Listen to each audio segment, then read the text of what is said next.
Hello students, मां शारदा की online classes में आप सभी का स्वागत है।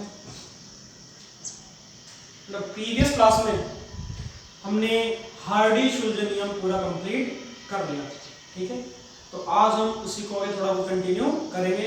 थोड़ा बहुत उसमें मैटर बच रहा है, वो आज हम कंटिन्यू करता हूँ, ठीक है। तो देखिए, हार्डी-शुल्ज़ ने क्या बताया था कि धनायनों का स्कंदन किसके द्वारा होगा? ऋणायनों के द्वारा। ऋणायनों का स्कंदन किसके द्वारा होगा? धनायनों के द्वारा। क्लियर है? और जितना ज्यादा आवेश होगा स्कंदन में उतना ही ज्यादा होगा, ठीक है। तो आगे देखते हैं।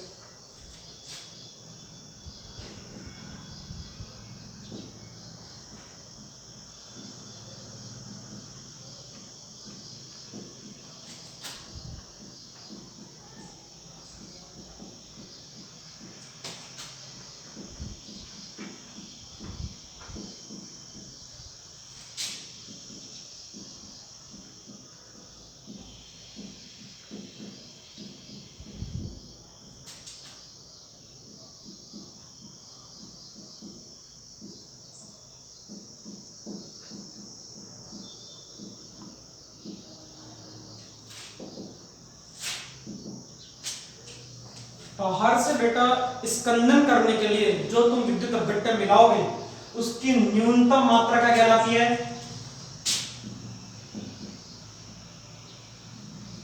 स्कंदन मान या स्कंदन क्षमता।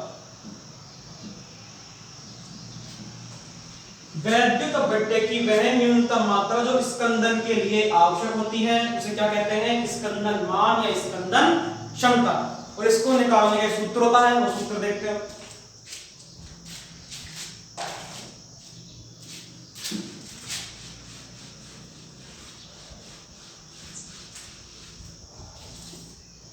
देखो,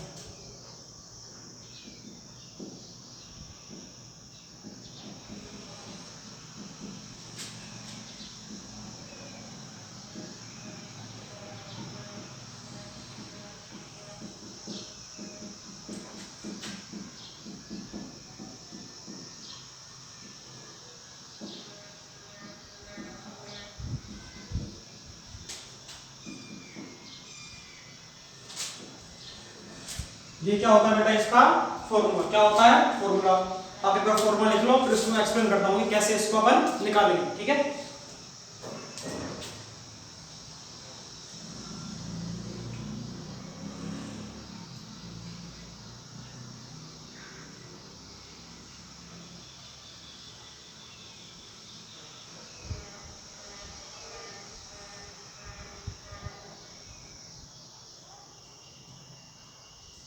तो देखो, स्कंदन मान कैसे निकालेंगे? विद्युत अपघट्य की मात्रा, ठीक है, और फिर उस विलयन की मोलरता लेंगे, दोनों को गुणा करके जितना आयतन है कुल उसका भाग देकर किससे गुणा करेंगे? 100 से।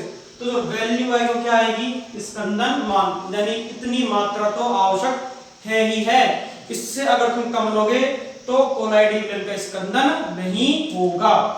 इससे ज्यादा लोगे तो ऑब्वियसली बात हो जाएगा। ये तो मिनिमम है, न्यूनतम, यानी इतनी तो नीड है ही है। जिस तरह दहली ऊर्जा वो चाहिए ही चाहिए टक्कर कराने के लिए, उससे कम ऊर्जा तो चाहिए ही, उससे कम ऊर्जा पर काम होगा ही नहीं। वो तो बिल्कुल नीड है, बिल्कुल एसेंशियल, बिल्कुल एनफ है। उससे कम पे तो काम होगा ही नहीं। सेम टू सेम वैद्युत अपघट्य की न्यूनतम मात्रा, मिनिमम वैल्यू तो चाहिए चाहिए, अगर इतनी नहीं है तो स्कंदन नहीं होगा, ठीक है। ये था स्कंदन मान। तो ये तुम्हारा कोलाइडी विलयनों का स्कंदन था, कंप्लीट हो चुका है। अब नेक्स्ट प्रॉपर्टी देखते हैं बेटा। देखो, नेक्स्ट प्रॉपर्टी तुम्हारी वैद्युत गुण। क्या है? वैद्युत गुण। एक अपन ने पढ़ा था वैद्युत कण संचलन, और अब अपन क्या पढ़ेंगे? वैद्युत गुण।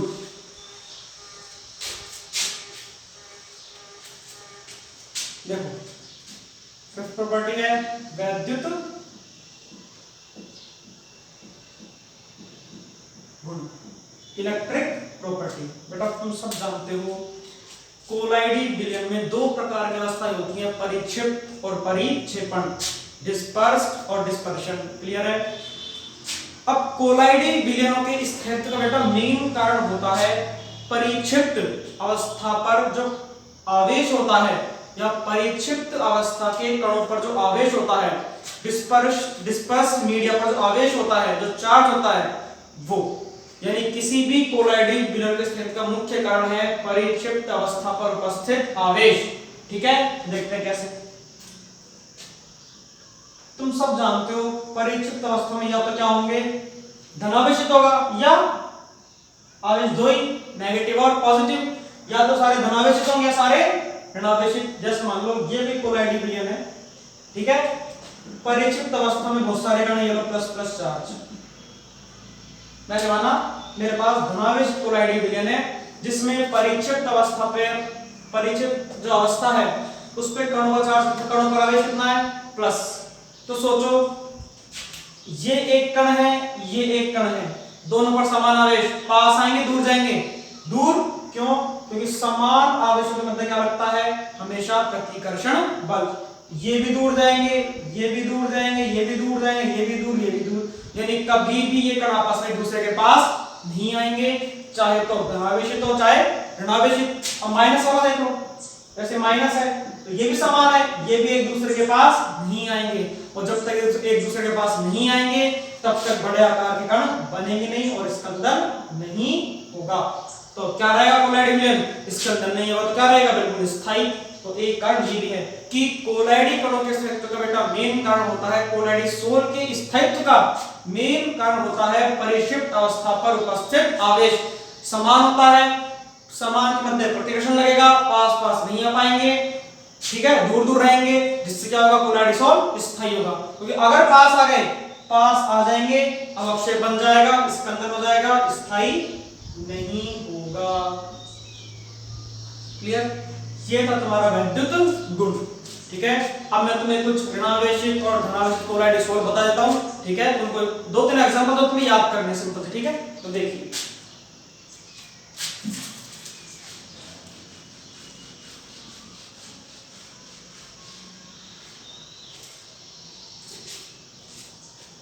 पहले ऋणावेशित का एग्जांपल बता रहा हूं कि ऋणावेशित कोलाइडल सोल कौन कौन से हैं।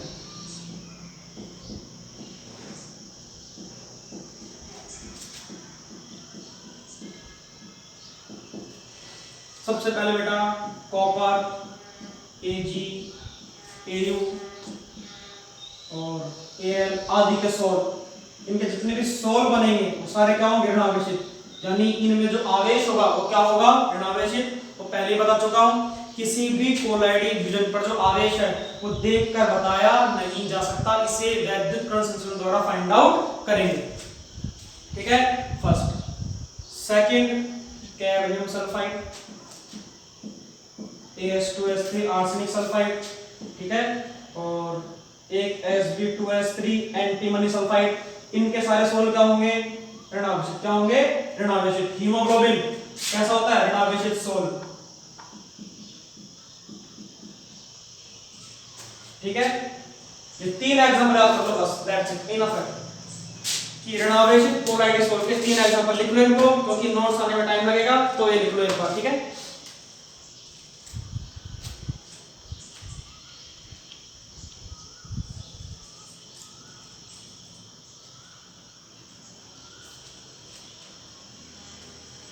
ओके।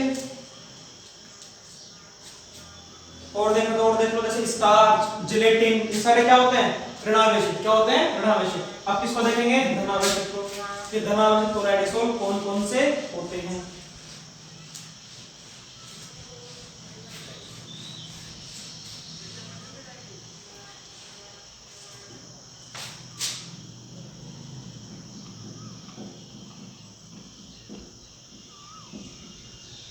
फर्स्ट, सबसे जो फर्स्ट है वो है सारे जैसे FeOH का बोलता है फेरिक हाइड्रोक्साइड।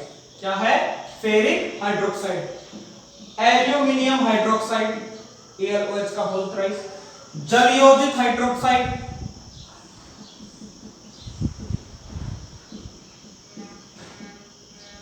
यानी जिनमें क्या हो, साथ में जल हो। ऑक्साइड, ठीक है, जैसे TiO2 टाइटेनियम ऑक्साइड। ये सारे क्या तुम्हारे धनावेशित कोलाइडल सोल हैं, लिख लो इनको एक बार।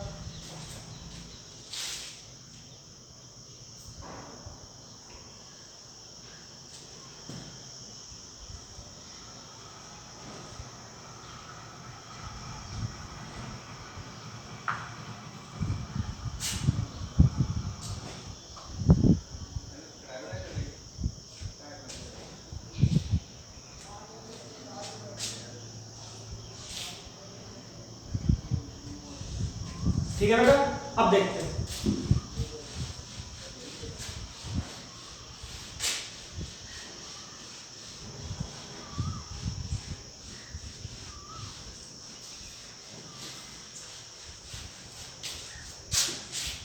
अब मेन बात यह है कि किसी भी कोलाइडी विलयन में जो परिक्षिप्त जो अवस्था होती है उस पर आवेश आता कैसे?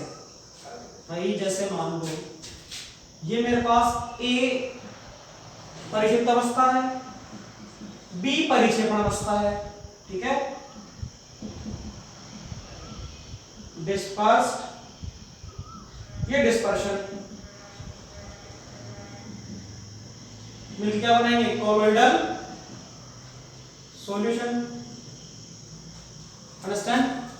यानी कि परिक्षिप्त और परिक्षेपण जब दोनों मिलेंगे तो कोलाइडी विलयन बनेगा, ठीक है। और उस कोलाइडी विलयन में या तो धनावेशित होंगे या ऋणावेशित। तो बात यह है कि इस कोलाइडी विलयन में धनावेशित आए तो कैसे आए, ऋणावेशित आए तो कैसे आए? अब देखो ध्यान से, उसका कारण क्या है? तो सबसे पहला कारण है कि कोलाइडी विलयन पर अगर आवेश आता है तो उसका सबसे पहला कारण या सबसे जो फर्स्ट रीजन है वो है घर्षण। क्या है? घर्षण। कैसे है? ध्यान से देखो, ठीक है। ये परिक्षेपण अवस्था, ये लो तुमने डाल दिए, ये परिक्षिप्त अवस्था, ठीक है, गोले वाले परिक्षिप्त अवस्था। और जो ये लाइन दिख रही है छोटी छोटी, ठीक है, डॉटेड लाइन, ये क्या है तुम्हारी? परिक्षेपण अवस्था। अब ऑब्वियसली बात है, परिक्षिप्त अवस्था कम होती है, परिक्षेपण ज्यादा होती है, टक्कर करेंगे दूसरे से। भाई एक बात बताओ, दोनों मिले पड़े हैं तो टक्कर तो करेंगे एक दूसरे से, तो टक्कर के कारण, रगड़ के कारण क्या उत्पन्न होगा? घर्षण। और उस घर्षण से परिक्षिप्त अवस्था पर क्या आ जाता है?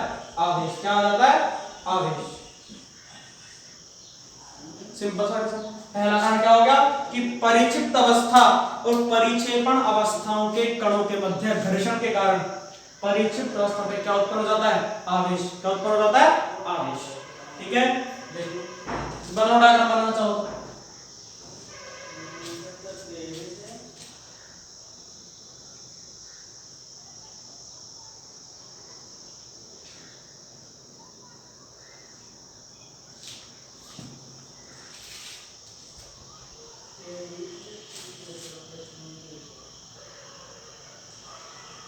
ठीक है, दूसरा कारण देखो। पहला कारण क्या हो गया? घर्षण के कारण। बेटा दूसरा कारण है तुम्हारा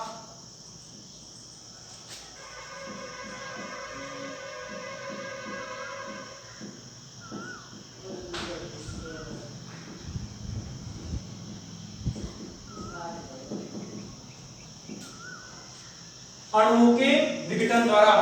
ठीक है, dissociation of molecules, dissociation by molecules, अणुओं के विघटन द्वारा। क्लियर है? कैसे? साबुन ले लो, C17 H35 COON ले लिया, किसमें टूटता है सब जानते हो, C17 H35 COO- Na+। ठीक है, एक माइनस और एक प्लस।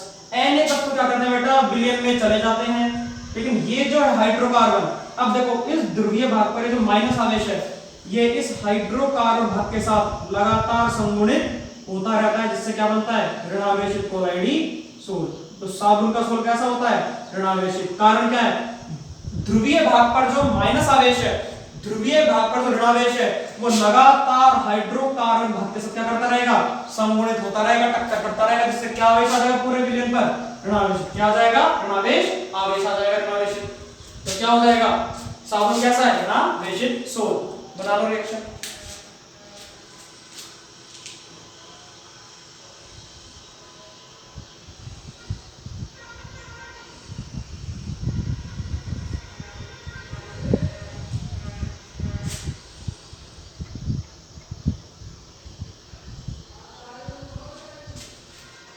ठीक है बेटा, तो आज के लिए इतना ही पढ़ेंगे। उम्मीद करता हूं समझ में आया होगा, बाकी नेक्स्ट क्लास में। Okay, thank you.